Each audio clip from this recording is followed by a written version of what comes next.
안녕하세요. 사랑하는 성도 여러분, 반갑습니다. 구원의 주님이 우리와 함께 하십니다. 우리와 함께 하시는 주님을 찬양합니다. 기도합시다. 하나님 감사합니다. 오늘도 저희들은 주님의 말씀에 귀를 기울입니다. 혼란하고 또 힘든 이 세상 속에서 말씀은 언제나 저희들에게 힘을 주시고 지혜를 주시고 또 밝은 빛으로 인도하여 주시니 오늘도 주님의 말씀을 향한 저희들의 간절함에 함께하여 주셔서 말씀을 깨닫게 하시고 또 말씀으로 우리의 삶의 길을 삼아 믿음의 길, 진리의 길, 또 생명의 길 잘 걷도록 도와주시옵소서. 예수님 이름으로 기도합니다. 아멘. 네, 오늘 말씀은 누가복음 9장 18절에서 27절입니다. 제가 읽겠습니다.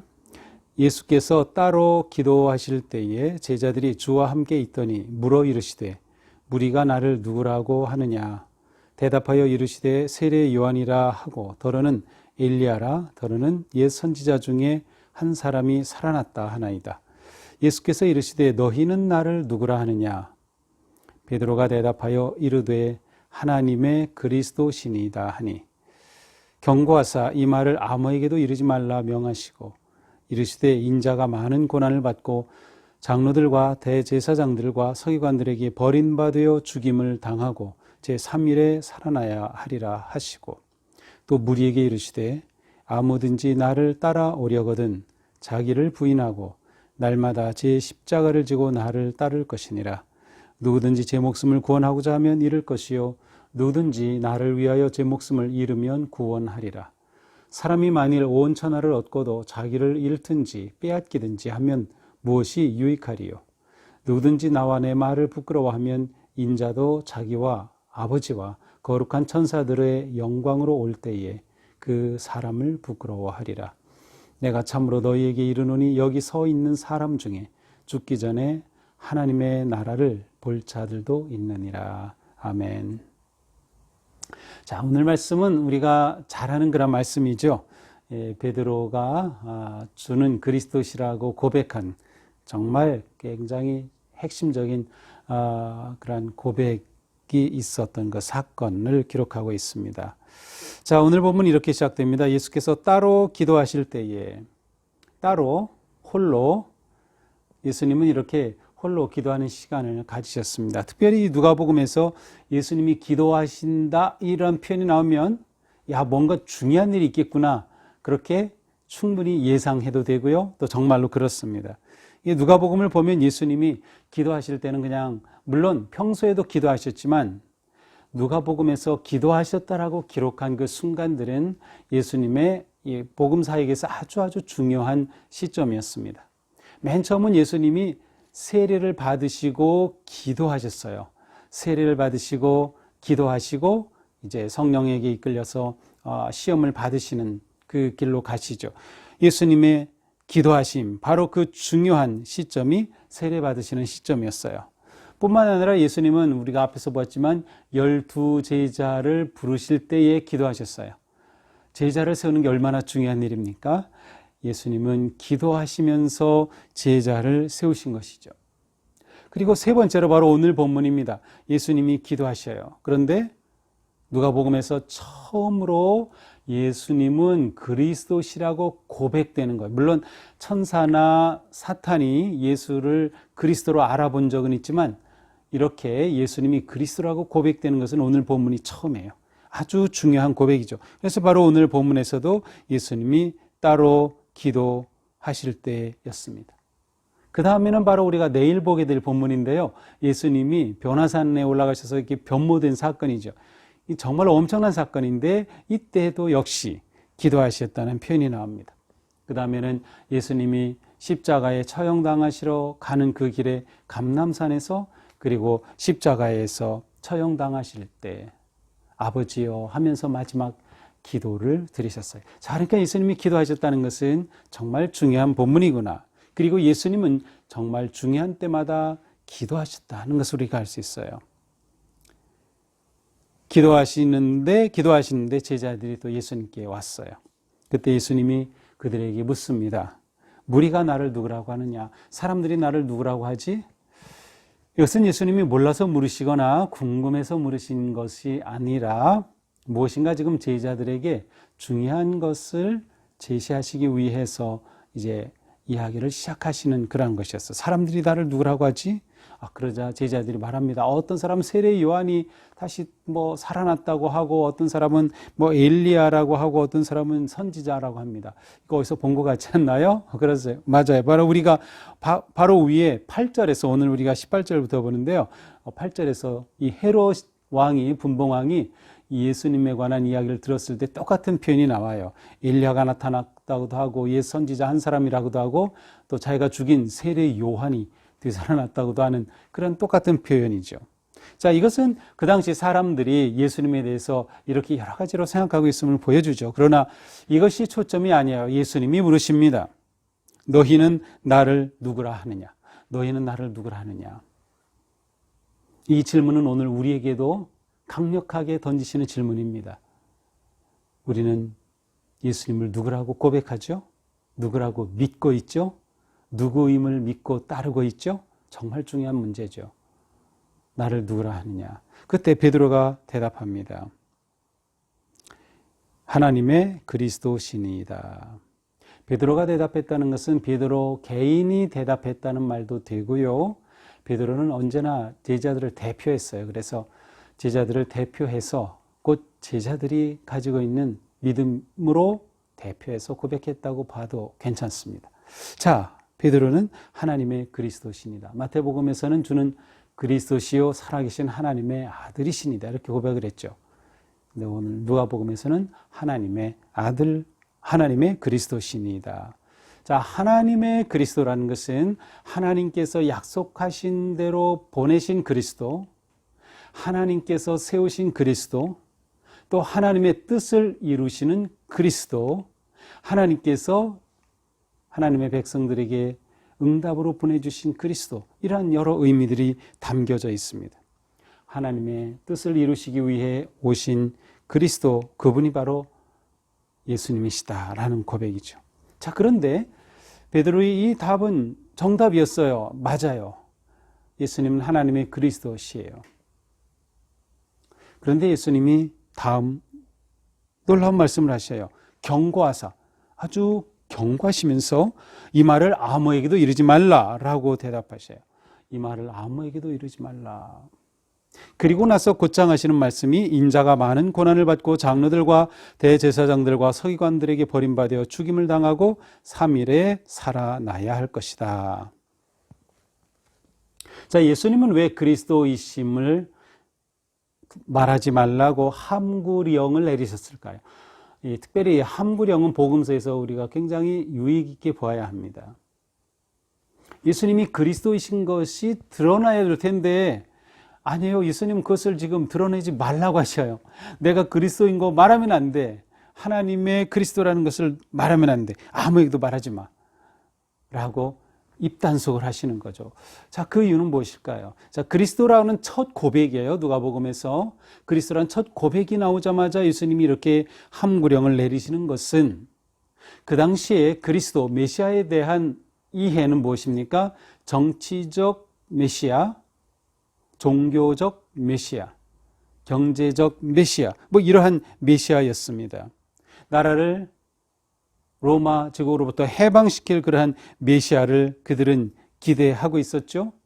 또 군사력적 강력한 힘을 가지고 이 억압하는 거짓 지도자들을 부수고 새로운 왕국을, 하나님의 나라를 세울 그러한 메시아를 기대하고 있었죠. 그리고 바로 오늘 본문 앞에 뭐예요? 5,000명을 먹이시는 엄청난 기적의 사건이 일어나면서 모든 백성들은 야, 이분이 진짜 메시아다. 우리를 먹여줄 사람이다. 경제적으로 우리를 살릴 분이다. 막 예수님을 그렇게 다 믿게 되는 거죠. 자, 그런데 예수님은 내가 그리스도라는 거 말하면 안 돼. 그것은 예수님이 그리스도이심은 맞지만 어떠한 그리스도인지에 대해 민중들과 사람들이 오해를 하는 것을 막으시는 거예요. 진짜 그리스도는 누구신가? 바로 그 다음에 주신 말씀이에요. 장로들, 대제사장들, 서기관들에게 버림받아서 고난을 당하고 죽임을 받고 사흘 만에 살아나야 한다. 이게 진짜 그리스도의 모습이다. 진짜 그리스도의 모습이 바로 여기에 있다. 정치적으로 힘을 가지고 나라를 전복시키고 평화, 자유를 막 그 로마 제국으로부터 되돌려받고 하는 뭐 이런 정치적인 메시아가 아니라 하나님의 메시아로서 자신을 십자가에 무기력하게 내어주는 그런 메시아. 예수님은 그러므로 처음부터 끝까지 예수님이 이 땅에 오신 목적을 놓치신 적이 없어요. 예수님의 목적은 십자가였습니다. 예수님은 탄생하실 때부터 십자가를 향해 가고 계시는 거였어요. 그 십자가는 무엇입니까? 바로 우리를 위한 구원의 십자가죠. 우리를 구원하시기 위해 고난당하시고 버림받으시고 수치를 당하신 거죠. 그런데 이러한 그리스도를 말하기 전에 힘이 있고 인기 있고 영광스러운 그러한 그리스도를 말하지 말라고 경계령을 내리신 거죠. 그러므로 우리에게는 진정한 그리스도가 누구이신가? 왜 그분이 진정한 그리스도이신가에 대한 물음을 던질 수밖에 없습니다. 예수님이 그리스도이신 것은 기적을 행하셨기 때문이 아닙니다. 굶주린 자들을 먹이셨기 때문이 아닙니다. 병에 걸린 자를 치유하셨기 때문이 아니에요. 그것도 그리스도께서 하시는 일이었지만 가장 중요한 것은 예수님이 그리스도이신 것은 우리를 위하여 십자가에 죽으셨기 때문입니다. 그리고 부활하심으로 영원한 승리와 생명을 보장해 주셨기 때문이죠. 이것을 놓치면 우리는 안 된다. 그러므로 예수님이 이어서 말씀하십니다. 아무든지 나를 따라오려거든 자기를 부인하고 날마다 제 십자가를 지고 나를 따를 것이니라. 자, 이게 진짜 그리스도다. 이게 진짜 나야. 그러니 나를 따라오겠다고? 너희가 지금 내 제자가 되겠다고? 그래, 그렇다면 자기를 부인하고 날마다 제 십자가를 지고 나를 따라야 된다. 나를 따르는 길은 영광의 길이 아니다. 물론 나를 통하여 생명을 얻는 길이지만 세상적인 영광, 권력에 도취하는 길이 아니다 라는 것을 예수님은 분명히 밝히십니다. 누구든지 제 목숨을 구원하고자 하면 잃을 것이요 누구든지 나를 위하여 제 목숨을 잃으면 구원하리라. 누구든지 이 세상의 영예와 성공과 승리와 힘을 위해서 사는 사람, 그래서 그것을 위해 살려고 하는 사람은 결국 모든 걸 잃고 말 것이다. 그러나 나를 위해서 이 모든 것을 버리면 오히려 그는 구원을 얻을 것이다. 만약 누군가가 온 천하를 얻고도 자기를 잃든지 빼앗기든지 무슨 유익이 있겠느냐? 자기 생명보다 더 소중한 게 있겠느냐? 온 세상의 금은보화 가진들 자기 생명이 준다면 무슨 소용이 있겠느냐? 우리가 영원한 생명을 예수 그리스도를 통하여 얻는다면 그것이 진정한 승리죠. 예수님을 버리고 십자가를 버리고 편한 길을 가다 내가 얻었다고 생각하지만 결국 내 목숨을, 내 영생을 놓친다면 그것은 얼마나 어리석은 일이냐라는 것이죠. 누구든지 나와 내 말을 부끄러워하면 인자도 자기의 아버지와 거룩한 천사들의 영광으로 올 때 그를 부끄러워하리라. 그래서 부끄러워한다라는 것은 수치심을 피하려는 어떤 행위예요. 예수님이 수치스럽게 십자가에서 고난당하심에 대한 의미가 반영되어 있어요. 우리가 따르는 주님이 그렇게 십자가에서 수치스럽게 돌아가셨어요. 그래서 너무 내가 수치스럽고 부끄러워해가지고 그리스도를 부끄러워한다? 그 사람에게는 희망이 없는 거죠. 그러나 주님이 나를 위해 그 고난을 당하신 거야. 주님이 당하신 수치는 나 때문이야. 그러니 내가 그 주님을 위해서 난 주님이 나를 위해 죽으심을 부끄러워하지 않아. 십자가는 내게 부끄러움이 아니라 자랑이고 기쁨이고 생명이야 라고 하는 그런 확신과 믿음으로 산다면 그 사람은 결국 영원한 생명을 얻게 될 것이다. 너희가 죽기 전에 하나님의 나라를 볼 자들도 있느니라. 하나님 나라를 너희가 경험할 수 있다. 우리도 죽기 전에 하나님의 나라를 이 땅에서 경험할 수 있고 죽어서 영원히 누릴 수가 있는 것이죠. 자, 이것이 오늘의 말씀입니다. 자, 이 말씀을 보면서 우리는 기도의 중요성을 먼저 생각해 보죠. 예수님은 따로 기도하셨다. 예수님이 뭐 힘이 없으신가요? 예수님은 전지전능하신 하나님이신데 그분이 뭐 굳이 기도하실 필요가 있을까요? 그러나 주님은 기도하셨어요. 아버지와의 관계 속에서 주님의 삶에 이 땅에 오신 그 목적을 놓치지 않으셨어요. 기도는 우리에게 있어 신앙생활의 핵심이다. 물론 기도하는 방법은 여러 가지입니다. 그러나 기도는 누구나 해야 한다. 진실한 기도가 우리를 살리는 것입니다. 자, 이렇게 기도하신 주님은 사명을 놓치지 않으셨어요. 십자가의 길을 한 번도 놓치지 않으셨어요. 사명을 향해 나아가시죠. 자, 그렇다면 우리는 주님의 질문에 대답할 수 있어야 합니다. 너희는 나를 누구라고 하느냐? 과연 주님은 나에게 누구이신가요? 주님은 나에게 누구이신가요? 단지 나를 도와주시는 분, 단지 내가 잘되게 해주시는 분, 그런 분이 우리의 주님이신가요? 물론 그러한 부분도 있지만 그것이 핵심은 아니에요.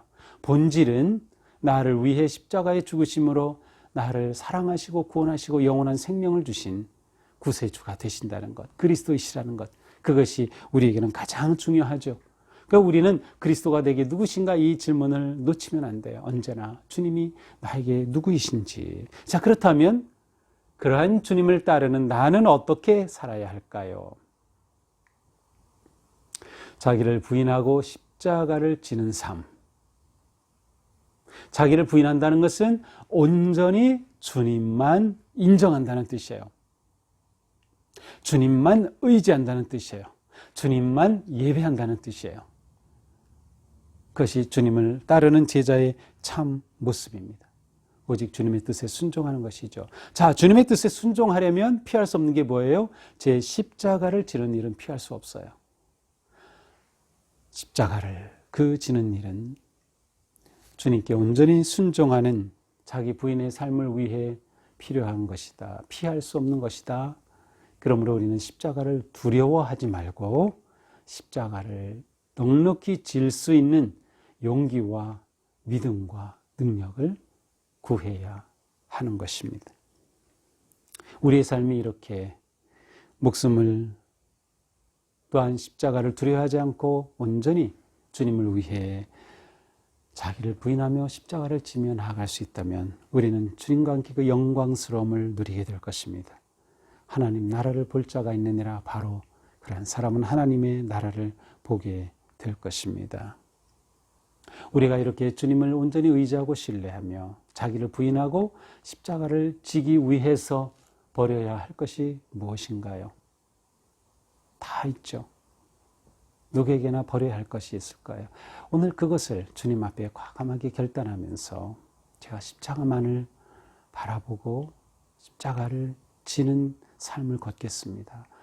제 자신을 부인하고 주님만 의지하고 순종하겠습니다 하는 거룩한 결단의 심정으로 오늘 하루를 멋지게 승리하는 우리 성도님들 되시기를 축복합니다. 기도합시다. 하나님, 오늘 말씀은 예수님을 그리스도로 고백하였던 베드로의 그 아름다운 고백과 그러한 주님을 따르는 제자의 삶이 어떠해야 하는지를 들려주셨습니다. 기도의 자리가 얼마나 중요한지, 주님을 진심으로 믿고 따르는 자는 끊임없이 자기를 부인하며 주님만 의지해야 함을, 또한 그러한 길에 받아야 할 십자가를 두려워하지 않고 피하지 않고 능히 제 십자가를 지고 가는 그러한 용기와 결단과 헌신을 우리에게 허락하여 주옵소서. 하나님 나라의 그 영광을 누리도록 주님의 은혜의 손으로 우리를 인도하여 주시옵소서. 예수님 이름으로 기도합니다. 아멘.